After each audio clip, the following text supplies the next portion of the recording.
Welcome back to my channel লিসাস কিচেনে সবাইকে welcome. আশা করি সবাই ভালো আছে, আমিও ভালো আছি। চলে এসেছি নতুন একটা ব্লগ নিয়ে। আজকে একদম গাড়িতে করেই ব্লগটা স্টার্ট করলাম। একটু বেরিয়েছি একটা কাজে, সেই কাজটা করার জন্য বেরিয়েছি। ঘরে গিয়ে আবার অনেক কাজ রয়েছে বলতে ঘরে গিয়ে সব দু ঘরেরই বিছনার চাদর তুলে দিয়েছি, পাপোশ টাপোশ সব তুলে দিয়েছি, ওগুলিকে কাচতে হবে। এদিকে বৃষ্টির ওয়েদার, কিছু করার নেই, আমাকে কাচতে তো হবে না। আমি কাঁচা জমাই না, তোমরা ভালো করেই জানো যে আমি কাঁচাটা একদম জমানো পছন্দ করি না।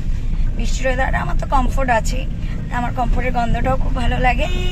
ঠিক আছে, চলো ভিডিওটা স্কিপ না করে দেখতে থাকো। আশা করি আজকে ভিডিওটা তোমাদের ভালোই লাগবে। এই যে ফ্রেন্ডস দেখো, সবজি নিয়ে এসেছি সকালবেলায়। সেই সবজিগুলিকে তুলে রাখলাম ফ্রিজে, আর এইগুলি করবো, ওই ফ্রাইড রাইস করবো বলে এই সবজিগুলিকে বাইরে রাখলাম। আর পনির করব, যেহেতু বলেইছিলাম যে বাবা মা আসবে। আমার সকালেরই আসার কথা ছিল, যাই হোক একটা কারণবশত সকালে আসা হলো না, বিকেলে আসছে। তাই বিশেষ করে আজকে যেহেতু শনিবার, আমার বাবার নিরামিষ খায়, এবার বাবা কোনো আমিষই খায় না। ওই জন্য বাবা বলো দেখো শুধু শুধু আমার জন্য আবার নিরামিষ করবে, তাও আমিষ করবে। এই যে আমি না বাবার জন্য ফ্রাইড রাইস আর পনির করবো, ওটা কন্টেনারে দিয়ে দেবো, আর মায়ের জন্য তাই দিয়ে দেবো। পরে আবার আসবে, তখন আমিষ খাওয়া দেওয়া হবে। চলো ভিডিওটা স্কিপ না করে দেখতে থাকো। এই যে এক গামলা কাঁচা ভিজিয়ে দিয়েছি, ঘর পুরো ওলট পালট। একবারে চান করে এসে এই চাদর সব পাতবো, জানো তো। এই ঘর ওলট পালট, এই যে ওই বিছানা ওলট পালট রয়েছে। মাসের এই 4-5টা দিনের পরে যখন এইসব পরিষ্কার করতো না, তখন মনে কি মেয়ে না হয় যদি ছেলে হতাম ভালো হতো। করছি বিরক্তির জিনিস, এতগুলি চাদর একবারে কাছে। তারপরে আবার আজকে বাথরুমটা ক্লিন করবো আজকে। এই যে পাপোশ টাপোশ সবই কাচতে হচ্ছে। তারপরে আজকে পুজো দেবো,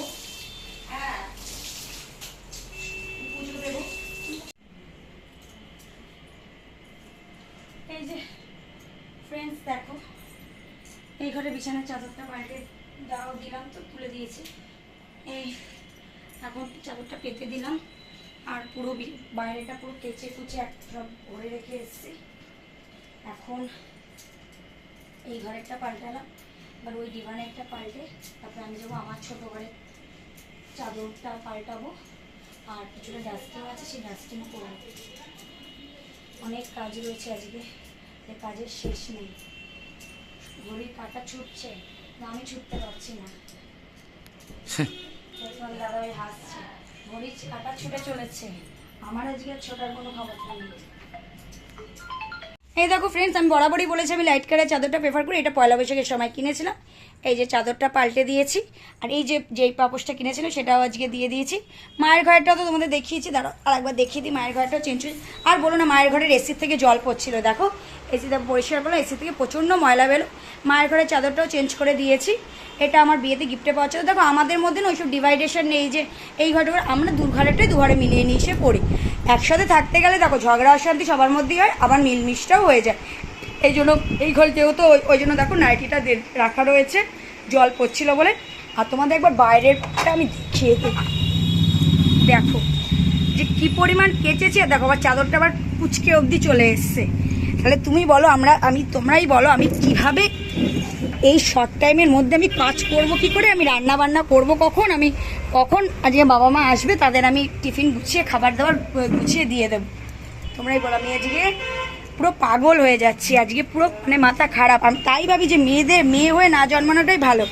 মেয়েদের এই মাসে 4টে দিনের পরে যে কি সমস্যা হয় সেটা একমাত্র মেয়েরাই জানে। এবার দেখো সবাই তো এত কিছু মানে না, আমরা মানি।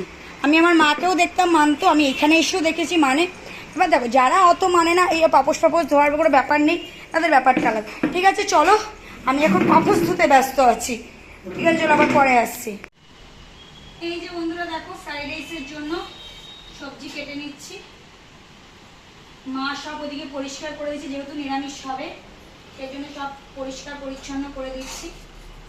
ওদিকে আমার সমস্ত বিছানার চাদর ফাদর কাছাকাছি হয়ে আবার পেতেও দেওয়া হয়েছে অন্যগুলি, কাপড়ও আমি চেঞ্জ করে দিয়েছি। এই ফ্রাইড রাইস আর পনিরটা করে আমি বাথরুম ক্লিন করে চান করে একদম ফ্রেশ হয়ে নেব।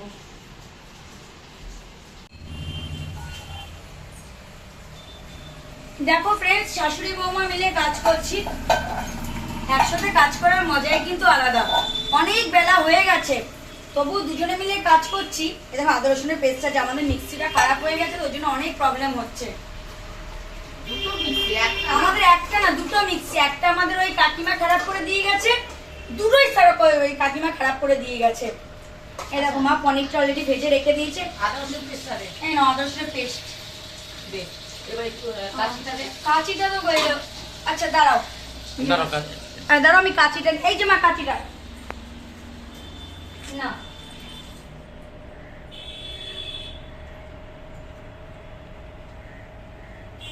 শাশুড়ি বৌমা মিলে কাজ করছে, এটার মজা কিন্তু একটা আলাদাই রয়েছে। আমি মার ওই যে পনির বাটার মশলা হয়ে গেলে আমি ফ্রাইড রাইসটা করবো, করে আমি বাথরুম ক্লিন করতে চলে যাবো। আমি বলি কি ফ্রাইড রাইসটা একটু পরে কর। ফ্রাইড রাইসটাই পরেই করবো, বিকালের দিকে বলতে কোনো অসুবিধা নেই। তো বিকেলে আসছে। মামা তো বিকেলে আসছে, তারা পাগি করে ফ্রাইড রাইস করতে তো বেশিক্ষণ টাইম লাগে না, তো ততক্ষণ আমরা আমাদের যে লাঞ্চটা করে নেবো। আমি একটা সাজেশন দেবো কি? হ্যাঁ দাও। বলছি কি, মানে আমার একটা সাজেশন আছে, যে ধরো মানে সব মানে এগুলো যদি করে থাকলো, যা চালটা আছে ফ্রাইড রাইসে, ঠিক আছে, সেটা নয় পরে করা হলো। মানে আমি কি চাই বলছি, যখন দেরি হয়েছে, যখন এই পার্টে দেরি হয়েছে, তা হোক আপাতত, কারণ আবার বিকেলের দিকে ঢোকা তো সেমন না আমার। না, বিকেলের দিকে ঢোকার না, একটু কাজ আমার তো আছে। সত্যি কথা বলতে আমি কি বললাম তোমাদের বন্ধুরা, আর এই 4 দিন মানে মেয়েদের কাছে আমার অন্তত মনে হয় কি বলতো, ছেলে হলে ভালো হতো। এবার এই কথাগুলো আমি বলে ফেলতাম, মানে এগুলি মানে বিশ্বাস করো, দেখো পিরিয়ডস একটা মেয়েদের কাছে একটা গর্ব। কার হয় না সেটা, যার হয় না তার কাছে এটা আমি মনে করব, তার কাছে এটা খুব কষ্টের ব্যাপার। আমি ওকে আঘাত করতে চাইছি না, যার ইউরেটাস বাদ হয়ে যাচ্ছে, যাই হোক না, ওদের কাছে কষ্টের, কিন্তু এটা কিন্তু একটা মেয়ের কাছে গর্ব। কিন্তু কি বিশ্বাস করো, যখন না সারা সপ্তাহের পরে এই কাজগুলো মানে সারা মাসে শেষে গিয়ে এতগুলি কাজতে হয়, এত কিছু মানতে হয়, তখন না ভীষণ মনে হয় একটু ছেলে হলে ভালো হতো। কিন্তু বিশ্বাস করো, আমি একটা মাতৃত্বের লক্ষণ হলো একটা পিরিয়ডস হলো একটা মাতৃত্বের লক্ষণ। এটা আমাদের মেয়েদের কাছে একটা গর্ব।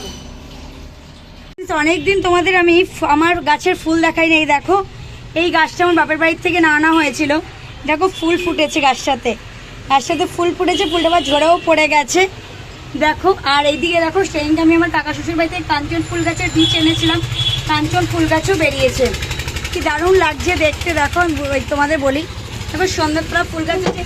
আর এখানে তোমাদের কি বলবো, একটা অমায়িকভাবেই একটা তুলসী গাছ চারা উঠেছে, টমেটো গাছটাও এখানে রয়েছে, লঙ্কা গাছগুলি উঠেছে। এই গাছটা কি ফুল হবে কি হবে না আমি জানি না এখনো, বাট এই নয়নতারা ফুল গাছটা মরেই গেছিলো বলতে, ওই জন্য আমি তুলে ফেলে দিলাম। দেখো কি সুন্দর লাগছে। আর এই গাছটাতে ফুল ফুটেছে, এবারে কুড়ি বেরিয়েছে, ভালো লাগছে দেখতে, নিজেরই ভালো লাগছে, খুব সুন্দর লাগছে। তোমাদের সাথে আমি ভিডিও শেয়ার এর আগেও করেছি। আমার ফুলটা দেখো ঝরে পড়ার মতন হয়ে গেছে, আমি যেহেতু এই কদিন আমি পুজো দিতে পারিনি, ফুল ফুটে পড়ে রয়েছে। আর আজকে থেকে আবার পুজো দিতে পারবো। তোমাদের কাছে আমি এটা বলে খুব মানে ভালো লাগছে যে সত্যি কথা বলতে মানে গাছে, নিজস্ব গাছে ফুল ফোটাটা যায়। আর আমার দেখো কৃষ্ণচূড়া গাছে তো সবসময় ফুল ফোটে, এই ফুলগুলিও আমি যদি একটু হাত বাড়িয়ে টেনে দেই, আমি এই ফুলগুলি পাই। কি বলো তো, মেয়েদের কাছে পিরিয়ডসটা কিন্তু একটা গর্বের জিনিস। আমরা হয়তো এটাকে খারাপভাবে নেই, বাট এটা কিন্তু একটা মেয়ের কাছে কিন্তু একটা গর্বের জিনিস। কেন গর্বের জিনিস আমি বলে দিই, এটা মাতৃত্বের লক্ষণ, তাই না? এটা মাতৃত্ব হওয়ার একটা মানে সূচনা হলো এই পিরিয়ডসটা। আর এই দেখো লঙ্কা ফুল গাছগুলিতে লঙ্কা ফুল বেরিয়ে গেছে, ঠিক আছে। আকাশটা দেখো কি সুন্দর মেঘলা করে এসছে, আবার বৃষ্টি হওয়ার সম্ভাবনা রয়েছে। চলো সব কাজ কমপ্লিট করে আবার তোমাদের সাথে আসবো গল্প করতে। আর টমেটো গাছেরও ফুল গজিয়ে গেছে, জানি না টমেটো হবে কি হবে না, এই সময় তো টমেটো বলা মুশকিল আছে। ঠিক আছে, চলো আবার পরে আসছি। ইভিনিং বন্ধুরা, বাবা মা এসেছিল, সেই ভিডিও তোমাদের সাথে শেয়ার করতে পারিনি। এই যে বাবা বিপত্তারিণী দাগাটা বেঁধে দিয়ে গেছে, আর গলাটা ভেঙে গেছে। মানে সত্যি কথা বলতে কি বলতো, আমার না ফ্রিজের জল খাওয়ার একটা ব্যাড হ্যাবিট আছে, সেই কারণে আমার গলাটা ভেঙে যাওয়ার একটা হ্যাবিট আছে। বাবা মা এইমাত্র গেল, তারপরে তোমাদের সাথে কথা বলতে এলাম। বাবা মায়ের সাথে থাকাকালীন কোনো ভিডিও শেয়ার করতে পারিনি। এরপরে যখন আসবে তোমাদের সাথে অবশ্যই বাবা মাকে নিয়ে ভিডিও পোস্ট করবো, বা আমি গেলে অবশ্যই তোমাদের সাথে সেই ভিডিও পোস্ট করবো। ঠিক আছে, চলো আবার পরে দেখা করছি। এই যে ফ্রেন্ডস দেখো, ফ্রাইড রাইস এখন গরম করতে দিয়েছি। আর এই মা পনির বাটার মশলাটা করেছিল, বাবা মাকে দিয়ে দিয়েছি, ওই জন্য অল্পই রয়েছে। আর এখন এই ফ্রাইড রাইসটা গরম করতে দিয়েছি, ফ্রাইড রাইসটা গরম করে আমরা খেয়ে নেবো। আমি তোমাদের দাদাভাই, মা অলরেডি শুয়ে পড়েছে। চলে, গলাটা প্রচণ্ড পরিমাণে ভেঙে গেছে, মানে আমার কদিন ধরেই তোমাদের বলছিলাম না ঠান্ডা লেগেছে, সেই কারণে গলাটা আজকে প্রচণ্ড ভেঙে গেছে। আর সত্যি কথা বলতে মা বাবা এসে ভিডিও করতে একদম শর্ট টাইমে, মা বাবা ফোন এলে একটা ইমোশন হয় যায় না, সেই কারণে আমি ভিডিও শ্যুট করতে পারিনি তাদের সামনে। ঠিক আছে, চলো আর ডিনারটা করে নেই। আর তোমরা তো আমার মানে প্রোফাইলে আমার ফ্রাইড রাইস খাওয়ার রেসিপি দেখেই নিয়েছো, আদার্স আর কিছুই নতুন করে দেওয়ার নেই। ঠিক আছে, চলো খাওয়া দাওয়া করে নিই, একটা কাজ আছে সেই কাজটা মিটিয়ে খাওয়া দাওয়াটা করে। হ্যাঁ দাঁড়াও, যাচ্ছি, তোমার দাদাভাই ডাকছি। এই যে আমি এখন পরিষ্কার করছি, খাওয়া দাওয়া কমপ্লিট হয়ে গেছে। এটা আমার রেগুলার বেসিস হ্যাবিট যে মানে লাঞ্চ হোক ডিনার হোক এগুলি হয়ে যাওয়ার পরে পুরো টেবিলটাকে ভালো করে ক্লিন করে নেওয়া। এটা কি বলো তো, এটা আমি আমার মাকেও বিয়ের আগে দেখতাম যে খাওয়া দাওয়ার পরে ভালো করে টেবিলটাকে পুরো ডিপ ক্লিন করে নেওয়া, মানে নর্মাল ক্লিন নয়, একেবারে ডিপ ক্লিন করে নেওয়াটা এটা আমাদের বরাবরেরই একটা আমাদের হ্যাবিট, সেই জন্য এটা আমি করে নেইও। তার জন্য মানে একদম পরিষ্কার পরিচ্ছন্ন করে গ্যাস টেবিল মুছে, তারপরে তোমার আমাদের যে টি টেবিলটা রয়েছে সেই টি টেবিলটাকেও আমি মুছে নেই, মানে একেবারে পুরো মানে সারাদিনের বলতে কি বলো তো, সকালে একবার করি, দুপুরে লাঞ্চের সময় একবার করে, আর লাঞ্চটা বেশিরভাগ সময় কী হয়তো নিচে টিভি দেখতে দেখতে করা হয়ে যায়, ওই কারণে টেবিল ক্লিন করার ব্যাপারটা কেন ওটা সকালেই হয়ে যায়। আর রাতে ক্লিন করে রাখলে কি হয়, ওটা তোমার দিনের বেলায় ক্লিন না করলেও তোমার চলে, কারণ আর তো সেভাবে ইউজ হচ্ছে না, এটাই হলো মেন ব্যাপার। আমি এই ডিপ ক্লিন করাটাকে আমি খুব প্রেফার করি। এবার আমি চলে যাব রান্নাঘরের দিকে, আমি রান্নাঘরে গিয়ে রান্নাঘরটাকে ক্লিন করব। দেখতেই পাচ্ছ রান্নাঘরে যাচ্ছি, রান্নাঘরে গিয়ে গ্যাস টেবিল যেগুলি রয়েছে সেগুলিকে পরিষ্কার পরিচ্ছন্ন করে নেব। একটা লঙ্কার বাটিতে আচার ছিল, ওটা অনেক দিনের ছিল, ওই আচারটা ফেলে দিলাম, ফেলে দিয়ে বললাম দেখে নিচ্ছ গ্যাসটাকে মুছে নিচ্ছি ভালো করে। গ্যাসটা সেভাবে ইউজ হয়নি, তবুও কী বলো তো, এটা আমার ওই রেগুলার হ্যাবিট, তো সেই জন্য এটা করে নিই আমি। গুড নাইট বন্ধুরা, আজকের মতো ভিডিওটা এই পর্যন্ত। যদি ভালো লেগে থাকে অবশ্যই লাইক কমেন্ট শেয়ার করে দেবে। এখনও অবধি যারা আমার চ্যানেলটি সাবস্ক্রাইব করোনি তারা অবশ্যই আমার চ্যানেলটি সাবস্ক্রাইব করে পাশে থাকা বেল বাটনটি প্রেস করে দেবে, যাতে আমার ভিডিও নোটিফিকেশন তোমাদের কাছে তাড়াতাড়ি পৌঁছে যায়। আর এখনও অবধি যারা আমার চ্যানেলটি সাবস্ক্রাইব করোনি তাদের বলবো আমার চ্যানেলটি অতি অবশ্যই সাবস্ক্রাইব করে আমার পাশে থাকবে। যারা আমার পাশে থাকবে আমিও তাদের পাশে থাকবো, এটা আমি একদম 100% গ্যারান্টি দিয়ে বললাম। যারা আমার পাশে থাকবে, যারা আমাকে বন্ধু মনে করবে বা শুভাকাঙ্ক্ষী মনে করবে, আমিও তাদের পাশে থাকবো, তাদের সাথে আমার বন্ধুত্ব ভাগ করে নেব। চলো দেখা হচ্ছে পরের ব্লগে। Good night, sweet dreams.